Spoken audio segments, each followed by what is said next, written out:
Hi, this is Father Louis SCURTI with Friends of the Word, and once again I'm introducing Coach Bob Mahr. Coach and I met at William Patterson University about 37 years ago, and we've kept in touch through the years, and to my gratitude, he came from Maryland to be interviewed about all of his work and his blogs and his book and the whole package that he is. And you noticed I referred to him as Coach Mahr. That's how we met. He was a coach for our football team at William Patterson for a year, and the friendship began there. But today I have a question for him. Coach never left him. He's still a coach, and he's not a child. He's not 20s, but he's still a coach. Let's find out about that. Why are you still a coach? Or how are you still a coach? So after that 1 year at William Patterson, my coaching for the most part, that was coaching my daughters in lacrosse. I never coached lacrosse, but soccer, basketball. You got to know all these games to coach them, right? Well, the funny story with the soccer one is I checked off the box that I would help. So my oldest daughter is 6. I get called to a meeting. It's at a pavilion, and I'm there. And at the end of the meeting, they said, "Any questions?" And I said, "Am I a coach?" Yeah. And they said, "This is the coaches meeting." I said I would help. And They said, "Well, that means you're a coach. We need you." And I said, "I don't know anything about soccer." And they said, "You're coaching 6-year-olds. Neither do they." Oh, that's funny. I love it. You can go to the library and check out a book. Yeah. So, Stop. I mean, I knew you couldn't use your hands in soccer, and you kicked it with your feet. Something I know. But I just learned how to the point where I had a Class E state license and became an associate referee in soccer. Isn't that fascinating? If my kids are going to play the sport, I'm going to figure it out. Basketball, I played it growing up, never really officially coached it, but then took classes and became coach at the AAU level. Are all the girls into sports? Yes. Wow. And they're not girls. The youngest is how old? 23. So about to be 24. So the women are still in sports. Yeah, she just turned 24. I got to correct that. That's amazing. She's still playing rugby. Oh, stop it. So she's playing for a women's team in Portland, Maine, playing rugby. And what's interesting is I didn't know much about rugby, all the nuances, but I had to learn it. So the first time she's in a rugby game, we're sitting in the stands, and my wife was asking me, "Why'd they blow the whistle? What's going on?" I said, "I have no idea." Well, the guy next to me says, "Would you like to learn a game?" Stop. For the whole game, 45 minutes, 50 minutes, he's explaining every single thing. Wow. Come to find out, he's the head coach of the men's team at Mount St. Mary's that won the national championship. He knew what he was talking about. So, but now I knew what I was watching. Yeah. It's my nature. I always use the expression that God wired me to be a coach. Yeah. You've said that before. Tell me what you think that means. It's not my profession. It's my passion. And coaching, to me, there's coaching sports, but then when you're building a team in business, when you're trying to pull a bunch of volunteers together to accomplish a task, the coaching works. It's the same principles. And I go back to the original way coach became part of the vernacular. And it goes back to the 19th century in England, where students referred to their professors as coaches. Oh, okay. The coach being the covered carriage that took a person of importance from one place of where they were to another place of where they want to be. So they called their professors coaches because they were taking them through their studies. Is English? English. Back in the 19th century. Wow. It left the world of professors but stayed applied to athletics. Yeah. And when you look at it, if you're trying to help people along on their journeys in life, you're taking people of importance. We all have importance. We're all unique. We're all special. We all deserve respect. If you can take that person from where they are and help them to get to where they want to be, that's being a coach. And having recently celebrated and watched the Olympics, you can really see that. I can see that because I don't know much about sports, just what I see on TV, and my nephews are all into sports.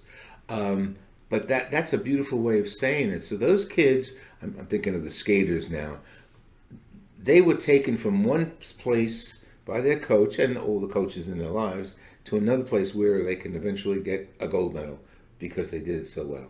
Right. Coaches provide the environment, the atmosphere, the incentive, some skills, knowledge, It's really the athlete, or if it's a person that you're trying to just help through life, it's them that make the decisions and the choices to do that. You know, one of the things I have is it's not what you're capable of doing; it's what you're willing to do. Capabilities are gifts from God. They're God-given. And to paraphrase actually a quote from Jeff Bezos of Amazon fame, we all know who he is. You know, he said, "Gifts are easy; they're given to you. It's choices that are hard because you control them." If you think about it, your capabilities that you have are gifts. God gave you the talent, whether it be in sports, public speaking, mathematics, science, technology. All that gift that was given to you is a capability. But what are you willing to do with it? There's a lot of those gifts that don't go fulfilled. It's the willingness. And where I work scripture into that is, Jesus always said, "I will." The willingness, it wasn't "I try" or type stuff. Jesus is, "I will make you fishers of men. I will give you rest." The amount of times Jesus says, "I will," that's the willingness. That's to do it. Stuff. So, the coaching part for me is, how do I help create an environment where people are willing to make the choice to apply the capabilities that they've got? Because we all have them. We all have talents in the world we've been given. In one of your blogs, you used that there are no tries. I don't remember, but that stuck out. What's the whole quote? So you're not a Star Wars fan? No. Because this is Yoda from Star Wars. Oh, okay. I think the second Star Wars movie. See, you would think I'm a very dull person. I don't know sports. I don't know Star Wars. Oh, wow. So a lot of people in the general pop culture know the Yoda quote, which is, "Do or do not, there is no try." Do or do not. There is no. I like that. And I regret not having watched Yoda, but people will, I know who he is. People will do. Hopefully, Yoda, not Baby Yoda, because they got to go back. Got to be the original, the Yoda. I'll consult my nephew. His Christmas tree is all Star Wars people. All right, he'll know that. But so give me the quote again. So do or do not, there is no try. Now, right now, I have 3 daughters that are cringing because if they ever use the word "try" in our house, or hope, which I can explain to you later if we want to talk about hope, but do or do not, there is no try. It could be a trite expression that people are like, "Yeah, that's cute, came from the movie," but if you think about it, you're either going to do it or you're not going to do it. Absolutely. When you tell somebody, "I'm going to try," you've already said up front, there's a possibility it's not going to work out. But I'm just letting you know ahead of time, I'll try. Do it or don't do it. And what happens is we tend to want to take the failure piece of "do not" and label a failure or put too much weight on it. Do not is not a problem. It just means we've got to figure out a way to improve or do something different. And I apply that in talking either at the high school football level or work. As a football coach, I would play the kids that made tackles, not tried to make tackles. Coach, I'm trying to make a tackle. Okay, but I'm going to play him because he makes tackles. So the fact that you can't do it, maybe we need some more coaching. Let's work on some technique. Maybe you should be playing wide receiver where you don't have to tackle. Maybe you should be in a band where you don't play football. But those are all possibilities to address. If you just say, "Well, it's okay, you're trying. Don't worry about it. Try." No, I don't like that. First sales meeting I ever had, soon after William Patterson. I'm working for Ingersoll Rand, New Jersey, and I'm calling on the World Trade Center. I had customers in the World Trade Center. First sales meeting, there's a guy a little bit older than me, a little bit more seasoned, but not that much more seasoned on the sales team, and he kept, for a series of 6 or 8 weekly Monday morning meetings, he kept saying, "Well, I'm trying to get in to see somebody at Jersey City Power and Light, or I'm trying to get in to do this, and I'm trying to get a demo." Finally, crusty old sales manager, Charlie Thrower was his name, probably, God rest his soul right now, he was probably close to 70 then, we're going back a bit, said, "I don't pay you to try. I pay you to do." Whoa. And again, okay, if you're not successful, let's acknowledge that. Let's talk about it. Move on, Do you need sales training? Do you need coaching on how to close sales? Should you be an accountant and not a salesperson?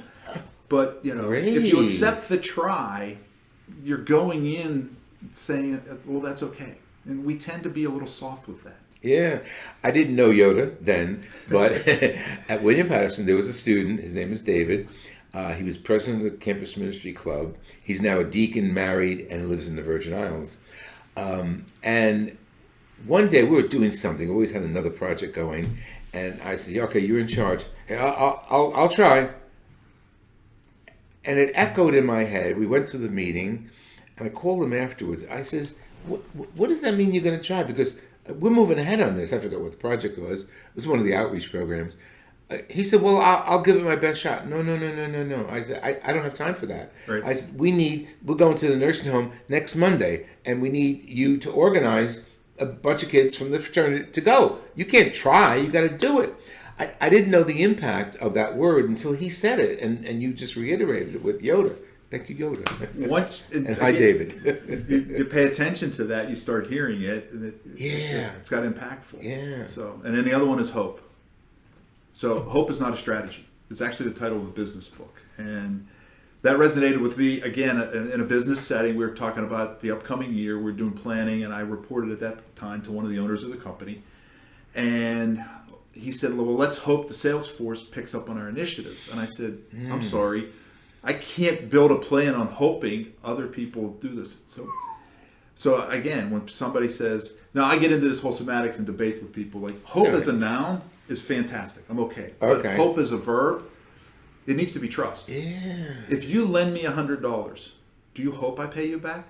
Or do you trust I pay you back? Interesting. Big difference. A huge difference with that type of stuff. So when you start thinking of it in that terms, it's just, and this ties into when I'm coaching and talking about it, it's what your language is. Because the words you choose to say kind of reflect your position on things, which is the choices you'll make, the habits you make, the person you become, your character, your destiny can be as simple as the language you choose to use.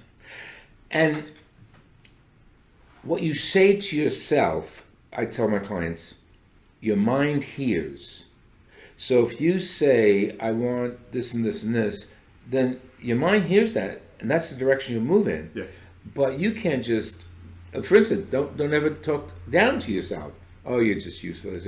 No, because your mind hears it, and you will become useless. Yes. And the other thing, I mean, you're bringing ideas in my head. When I see a couple, they want some changes in their life and their relationship, and what change do you want? I want him to. Oh no! What changes do you want? Well, I want him. No, you this, not him. This or her. So it's taking responsibility, and the way you're putting it is very, very succinct and powerful. Taking responsibility and looking at it the way it really is, not hope, but trust. Yeah. Do it.